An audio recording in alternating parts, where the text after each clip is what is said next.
No começo de Star Wars, Tales of the Underworld, a série não abre com guerra, sabre de luz ou perseguição. Ela abre com um silêncio pesado, quase fúnebre. Nós vemos Obi-Wan Kenobi ao lado de Keelan Voss, levando o corpo de Asajj Ventress de volta para Dathomir. Essa é uma escolha já muito forte, porque Ventress passou a vida inteira sendo arrancada de lugares, arrancada da infância, arrancada da família, arrancada da Ordem Jedi que nunca foi dela, arrancada dos Sith que a usaram, arrancada até de si mesma. Mas agora morta, ela finalmente volta para casa, e isso é simbólico demais, porque Dathomir não é só um planeta. Dathomir é raiz, é origem, é sangue, é bruxaria, é memória. É o lugar onde a força não aparece daquele jeito limpo, organizado, quase religioso do Jedi. Em Dathomir, a força é a névoa verde, é ritual, é espírito, é a morte conversando com a vida. E quando Keelan coloca o corpo de Ventress naquela água, não parece apenas um enterro, parece uma devolução, como se o universo estivesse dizendo, ela pertence a este lugar. Ela sempre pertenceu. A roupa ritualística dela reforça isso. Ventress não está vestida como assassina, como aprendiz Sith, como caçadora de recompensas ou guerreira. Ela está vestida como uma filha de Dathomir, como alguém sendo devolvida ao clã, as irmãs, as mães espirituais que vieram antes dela. E aí vem o detalhe mais bonito e mais doloroso. Keelan fala como alguém que está se despedindo não de uma guerreira, mas de uma mulher que ele amou. Ele não estava ali apenas cumprindo um dever Jedi, ele está enterrando parte da própria alma. Só que, quando o corpo afunda, a cena muda. A água deixa de ser apenas água. Ela vira passagem. Ventress desperta. E esse é o ponto central da introdução. Ela não acorda simplesmente viva, ela acorda entre mundos. Não está mais totalmente morta, mas também não está viva. Ela está num espaço espiritual ligado às Irmãs da Noite, onde a morte não é o fim absoluto, mas uma fronteira. E então aparecem os espíritos das bruxas. Essa cena é muito importante porque mostra a diferença gigantesca entre a visão Jedi e a visão das Irmãs da Noite. Para o Jedi, a morte é algo que deve ser aceito. É parte natural da força. O Jedi aprende a desapegar, a deixar ir. Mas, para as Irmãs da Noite, a morte é mais complexa.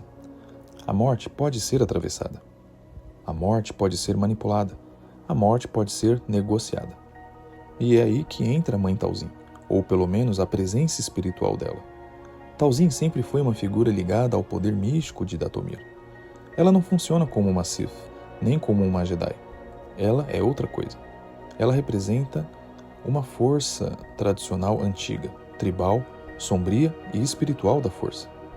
Quando ela fala com Ventress, ela não trata a morte como um ponto final. Ela basicamente apresenta uma escolha. Ventress pode permanecer ali, com suas irmãs, descansando no mundo espiritual, ou pode voltar. Mas voltar tem preço.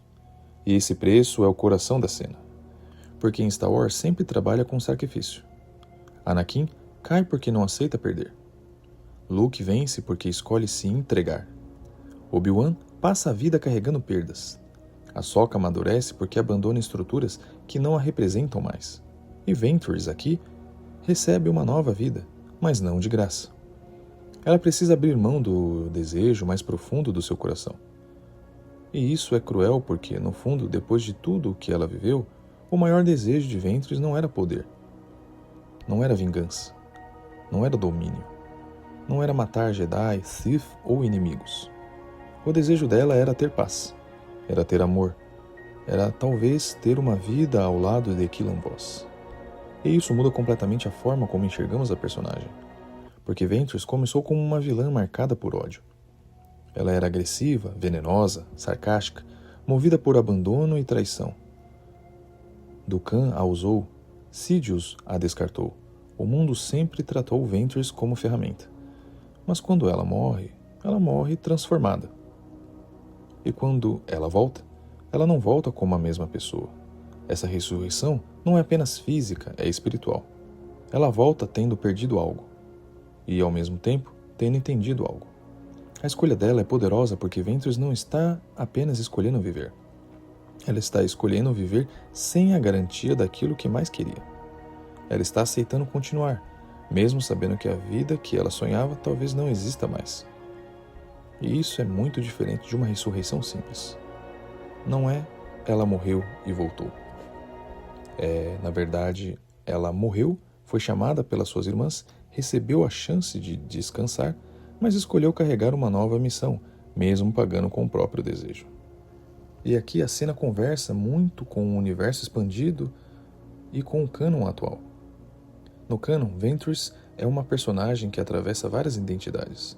Ela foi uma criatura de Dathomir, depois foi treinada por um Jedi, depois caiu ao lado sombrio, depois foi aprendiz de Dukan, depois foi traída, depois voltou às Irmãs da Noite, depois virou caçadora de recompensas, depois se aproximou de Quillan Vos. Ou seja, Ventress nunca teve uma casa fixa. Ela sempre esteve entre mundos, entre Jedi e Sith, entre luz e sombra, entre assassina e vítima, entre vilã e anti-heroína, entre amor e vingança. Então, faz todo sentido que sua volta aconteça justamente entre a vida e a morte. A cena visualmente traduz quem ela é.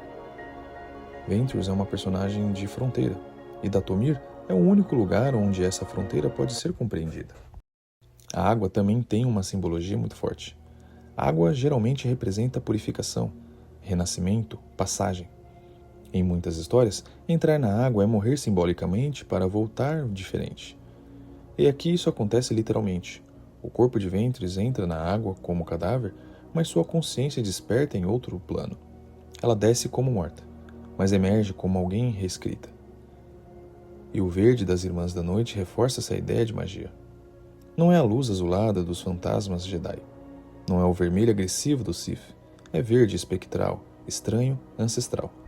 É uma força mais selvagem, mais ritualística, mais próxima da necromancia do que a meditação Jedi. E isso é importante. Star Wars não está dizendo que as Irmãs da Noite são Jedi com outro nome. Elas são outra tradição da força. Elas usam magia, encantamento, espírito, corpo, sangue, clã e sacrifício. Por isso, a fala das bruxas tem tanto peso. Elas não oferecem conforto fácil. Elas não dizem, você merece viver. Elas dizem, você pode viver, mas precisa pagar. E essa é a essência de Dathomir. Nada ali vem sem preço. A escolha de Ventress também cria uma nova perspectiva para ela. Antes, sua vida era definida pelo que fizeram com ela. Foi vendida, treinada, manipulada, abandonada e traída. Mas aqui, pela primeira vez, ela escolhe. Não é Dukan escolhendo por ela. Não é o Conselho Jedi escolhendo por ela. Não é a guerra escolhendo por ela. Nem Quillan Vos. É Ventress. Ela olha para a morte. Olha para a chance de descanso. Olha para o preço e decide voltar. Isso mostra o quanto ela ainda tem força. Não apenas força de combate, mas força de existência. Ventress é uma sobrevivente. Mesmo depois da morte, ela ainda se recusa a ser encerrada pela dor. Só que o detalhe mais triste é que essa volta não vem como vitória completa. Ela acorda em outro lugar, sozinha, deslocada, como se a vida tivesse sido devolvida, mas não a antiga vida. E isso é muito bonito narrativamente, porque a série não transforma a ressurreição dela em festa, transforma em consequência. Ventress volta, mas volta carregando um vazio. E talvez seja esse o ponto mais importante da introdução.